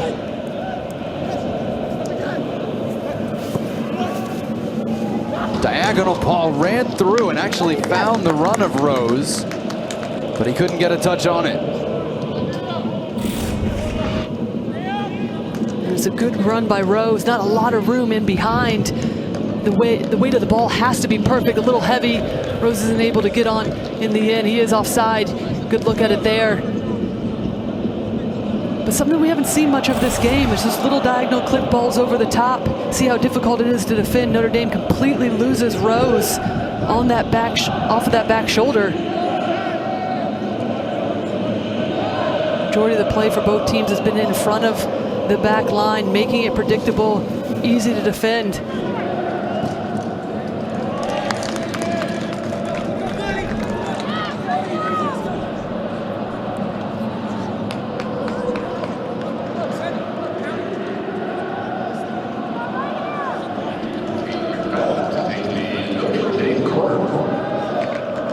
'79th minute, overtime looms as Notre Dame lines up the corner. McFadden.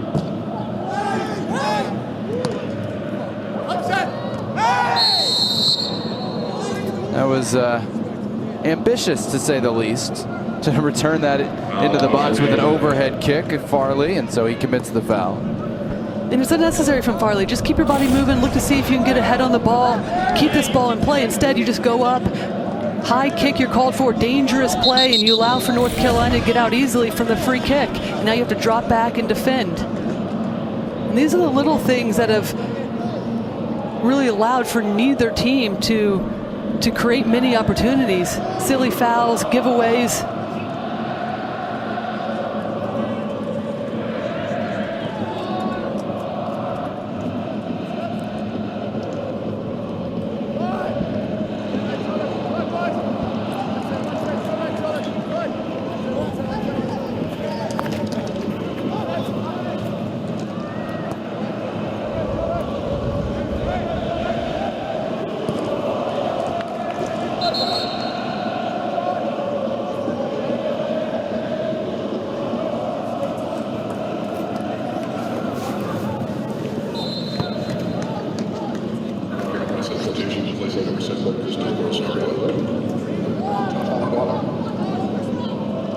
Tafuada back in, so that's the last we've seen of Del Rosario for regulation.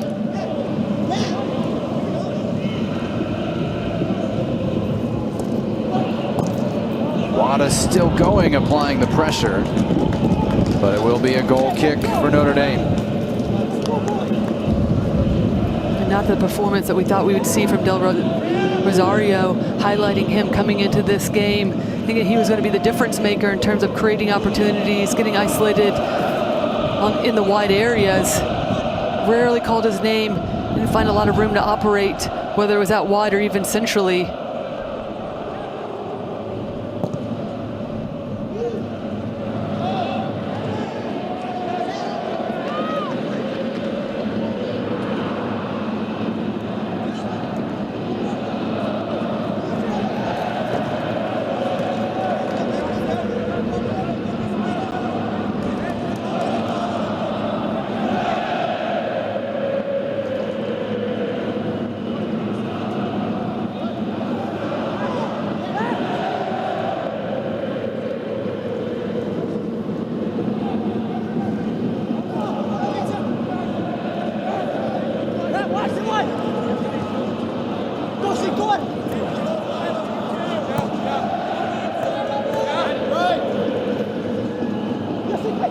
Sinclair still with it.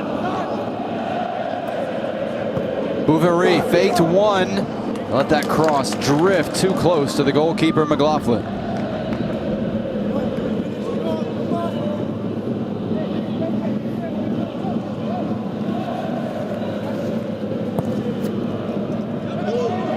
Better ideas from North Carolina, getting the play out wide, creating some opportunities, but just continues to be the final pass. That ball not clinical enough. Easy for McLaughlin to come in and pick it off.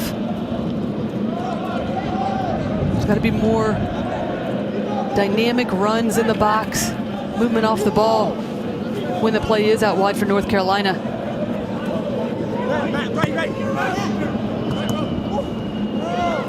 That's broken up by Radivoisa.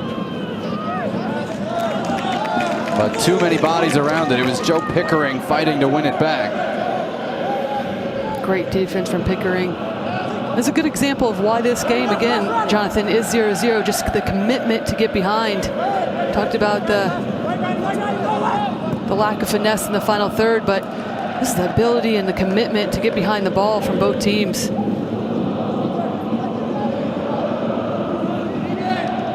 Well, it was Pickering, Laurie, who came in as a center back. He had been at East Tennessee State. He's originally from England and battled injuries all the time. When he played, he was great. SoCon Freshman of the Year, but he rarely got on the field. Transfers to North Carolina. He's gotten healthy, and the coaches say, we want you to play midfield. And he was like, I'm not so sure about that. And so Carlos Somoano said they actually had to play him at center back until he got comfortable at Carolina, confident that he could play at this level. Then they went to him again and said, we're going to try you in midfield again. And this time he had belief that he could do it, and he's started every game there. And he's been outstanding. His positional play, his understanding of where to be, and you have to imagine his time at center back. He understands what it takes and what that he wants from a midfielder. It's allowed him to excel at that position. The last play where he's picking off the ball from Radivoisa. Just making those plays makes it easier for the center backs. That's brought down, that's driven over the top. It feels like both teams have been forgetting about second balls on these attacking set pieces, and that time Notre Dame had a decent look from it. And it's Coleman that's right on top of the box, takes his first touch well just to bring it down, but as he's settling it, looks to take it a little too quickly, plays that one over the bar. A good position from Coleman.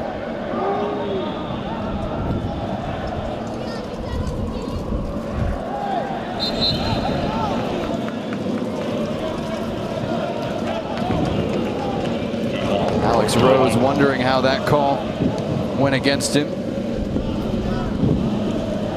Been limited by injury this year, as he was earlier in his Carolina career. Healthy last season, 7 goals, 2 assists. The senior from Green Hope High School here in the Research Triangle area.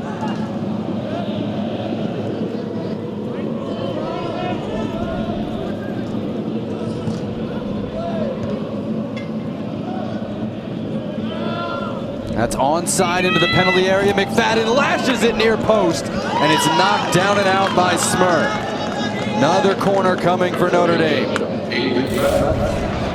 And every time McFadden gets into the final third in and around the box, he can be so dangerous just with his will and desire to get something on frame. Good look. Always going to be a tough angle, but forces the set piece, the corner kick. Farley the target, and it loops over the top. I was actually wondering if it might be a good thing for Notre Dame that McFadden's taking corners now. Nothing against Burns, there's obviously a reason they had Burns on corners, but McFadden has been sharp at times. Yeah, the service has been good, and it's actually been better than Burns in terms of being able to lift that corner kick over that initial line of pressure from North Carolina. With the aerial presence that Notre Dame has, got to be able to bypass that first line. Still Notre Dame not being able to capitalize.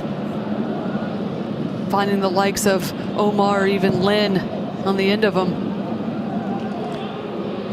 Aldair Sanchez, Mexican-American freshman from Washington State, checks on for his 4th appearance of the year.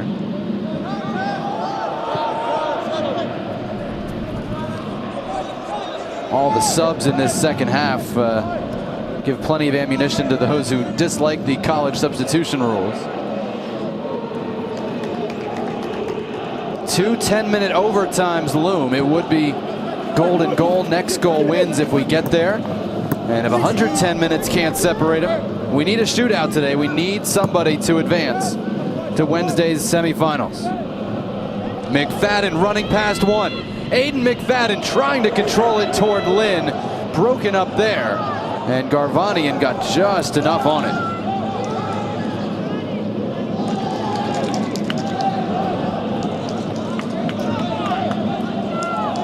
That little burst, I thought Aiden McFadden was in. And those are the areas you want to see Aiden McFadden in if you're Notre Dame. Does so much work on the other side of the ball as well, but he's found himself in deeper positions, having to track back. Haven't been able to find him in that final third much today at all. But when he is, he's dangerous. He creates opportunities out of nothing.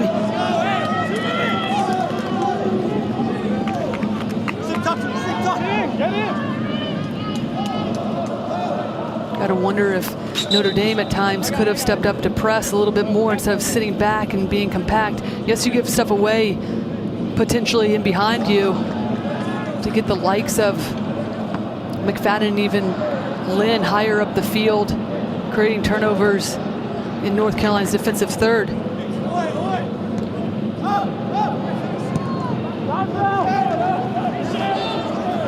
Second of 4 quarterfinals this afternoon. Clemson already a winner. Advanced comfortably on the scoreboard, although maybe not in the run of play over Virginia Tech. 4-1 that final. Wake Forest and Virginia follow us. If we go to overtime, that game will start on the ESPN app. And then Duke and Pitt, the nightcap, they're over in Raleigh getting ready. First game in 3 weeks for Pitt, the #1 team in the country. So we're fascinated to see how the Panthers come out tonight. As Notre Dame continues to roll subs, this is Tim Shells returning to the game.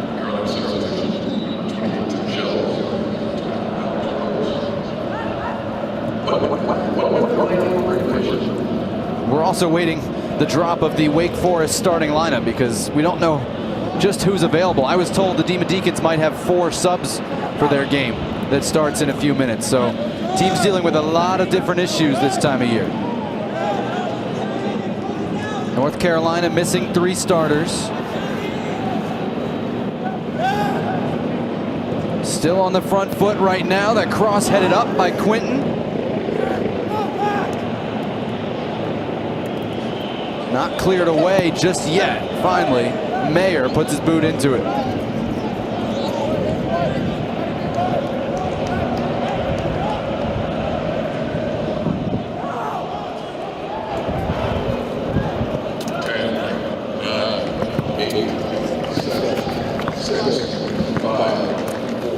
Well, overtime it is. North Carolina and Notre Dame can't find a goal in regulation.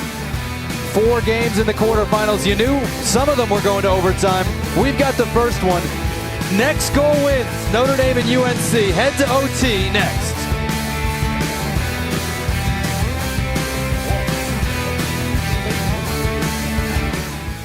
ready to start overtime in the second ACC men's soccer quarterfinal. Notre Dame and North Carolina still scoreless. If you're tuning in looking for Wake Forest and Virginia, they are about to start, but they will start over on the ESPN app, and we will get you over to Winston-Salem as soon as our game finishes. Duke and Pitt coming up in the nightcap. We told you Clemson won the opener over Virginia Tech, 4-1. No score here, but not for lack of chances. Notre Dame and North Carolina. We've seen both teams threaten seriously, Lori. And it really has been the story of goalkeepers keeping their team in the game, and the story of defense. McFadden with a good opportunity early on in the match, and then Notre Dame would come down with one of their better looks, a little quick combination play, and Smurr would come up again. Jimenez and North Carolina would start to get going, and this time it's McLaughlin that gets a save. And this was the deciding factor that was a little bit precarious for us. It was a handball off a Zadarén. No call from the referee. Keeps the game 0-0. UNC with the edge in shots, but Notre Dame with the edge in that second half. Irish started to come on toward the latter portion of that second half. And we'll see which team can take any kind of momentum into overtime.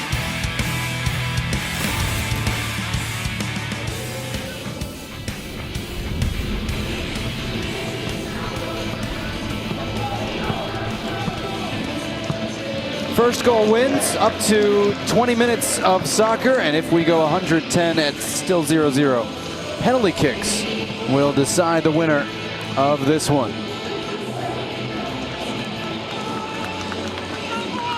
Just looking at the Wake Forest starting lineup, and it is 5 changes to the Wake Forest starting lineup from normal.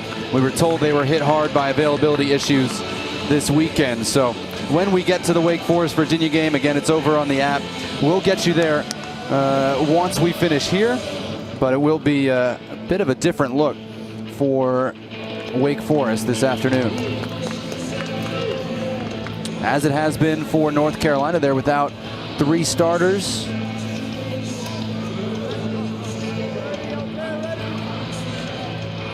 And some of their subs have responded brilliantly, but nothing in terms of goals so far.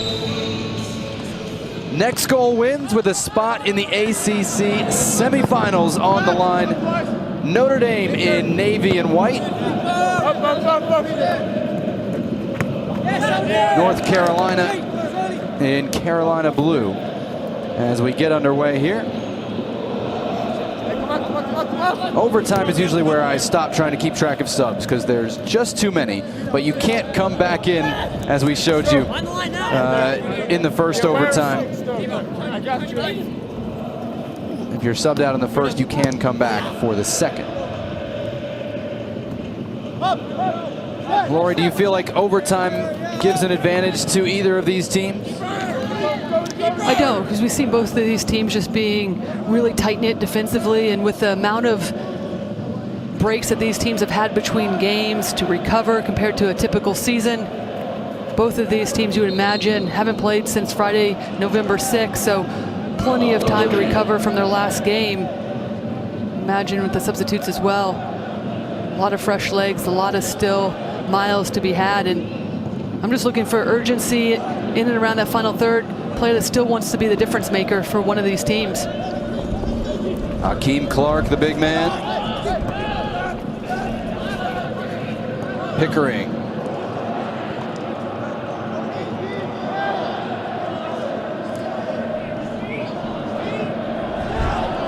Bouverie saw that run over the end line. It'll be a Notre Dame goal kick. 4th overtime game of the year for North Carolina. They've only played 7, so this happens a lot. No wins, 1 loss, that was at Wake, and 2 ties. Recently at Clemson, that wild 3-3 game, and scoreless with NC State. Notre Dame won its only overtime game this year. That was at home against Virginia, maybe their biggest win of the year. Obviously, beating Louisville was great. It got them into the ACC tournament, but with no offense to John Michael Hayden's group, they were expected to beat Louisville. Virginia was much more of a toss-up. And Chad Riley's group in that second half and into overtime really earned their stripes, so to speak. Yeah, it was a game, Jonathan, that Chad Riley spoke about in terms of gave them the confidence that they needed to continue to play their style of play, continue to fight. He also mentioned that first half against Louisville was one of those other halves that really propelled his team. One of the reasons why you feel like this game is 0-0. Notre Dame on the road, coming in, continuing to fight, limiting chances to North Carolina.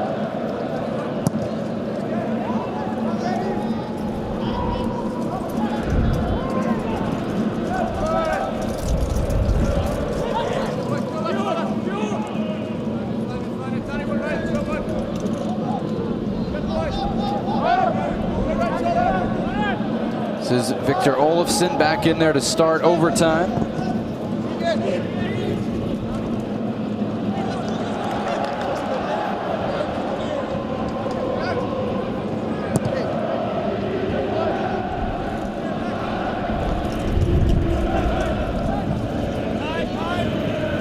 Aldair Sanchez didn't play in this one until the 87th minute. He starts overtime for the fresh legs.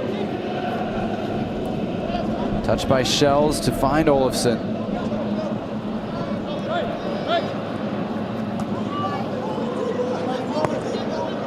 Sanchez trying to return it to Hakeem Clark. Philip Quinton right with him. Big on big.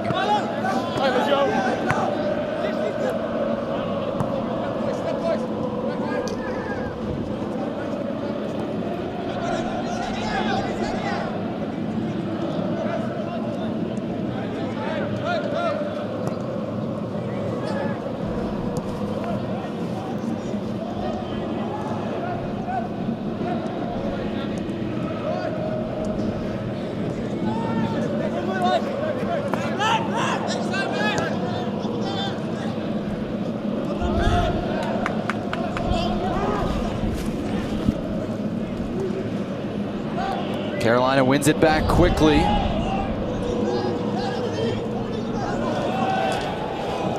And that's a good bit of possession. Take a throw in. Yeah, a good bit of possession from North Carolina, and you can see that Notre Dame is dropping off, trying to stay compact defensively, and that's what you got to do. Just switch the point of attack, look for little spaces to open up as you switch it, see if you can unbalance Notre Dame. You have to be patient, but you also have to have the movement off the ball.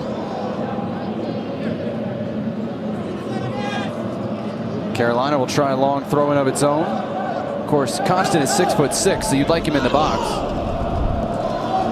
Olofsson's delivery headed down, but wide of the target by Hakeem Clark.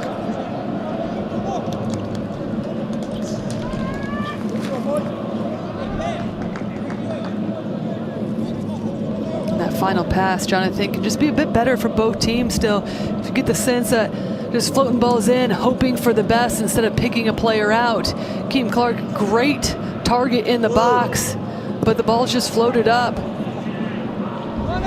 When it comes to these overtime periods, only get a limited amount of chances.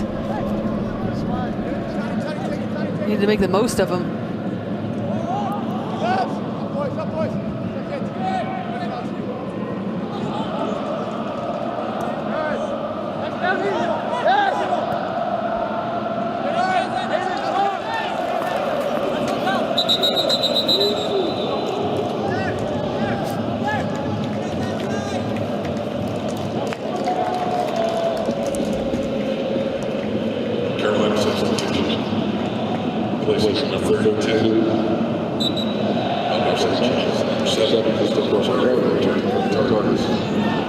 Important minutes for Aldair Sanchez to get. About 10 minutes, and now Del Rosario back in. Carolina's had almost all of the ball in this overtime. You know, we talked about Carolina missing starters due to availability issues and quarantine issues coming in. Notre Dame lost Mohamed Aboualnadi to injury, hasn't come back since getting banged up in the first half. And they have started this man, Senan Farley, at times this year, so they're pretty comfortable with him at the back.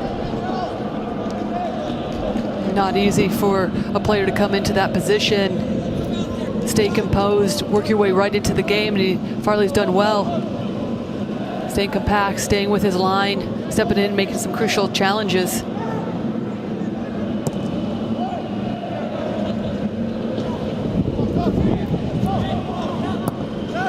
Cramp in the center circle there. Michael Pellegrino wanting the ball played out, and North Carolina does so now.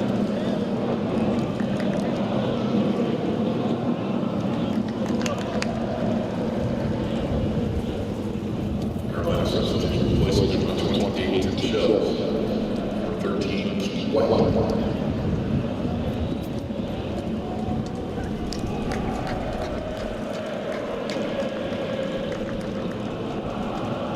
One thing that we've talked about, Jonathan, Pellegrino in particular, one of those players that puts in so much work, tracking back, helping out defensively, but also being the igniter of the attack for Notre Dame, that link player between the defense and the attack. Not surprising,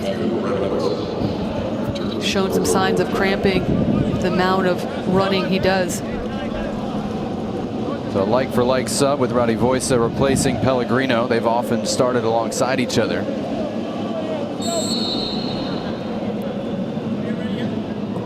And Notre Dame will return it to North Carolina. Hey, a Key White sighting. We haven't seen him since he was pulled in the 17th minute.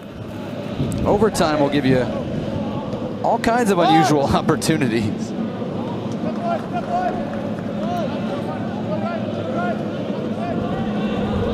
You know, it's interesting too, is just trying to find cohesion in that front three. Obviously, you want to be able to utilize your subs playing in sudden death overtime now, but not to see Key White from the 17th minute. When you're making the different substitutions, it's not easy to be able to build that rhythm in the attack if you're North Carolina.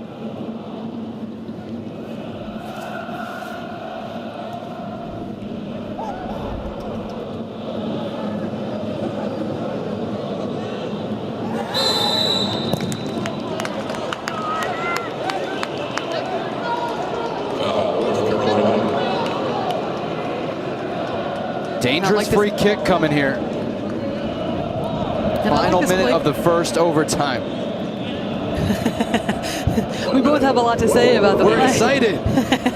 But this is what you're needing. You want somebody that's going to take their chances, create opportunities, and Rowdy Voisa does a good job of just drawing those two defenders for North Carolina, baiting them in and drawing the foul. Opening minutes of this game, McFadden with a dangerous free kick. It's McFadden here going low, runs through everybody and sends Notre Dame to the semifinals.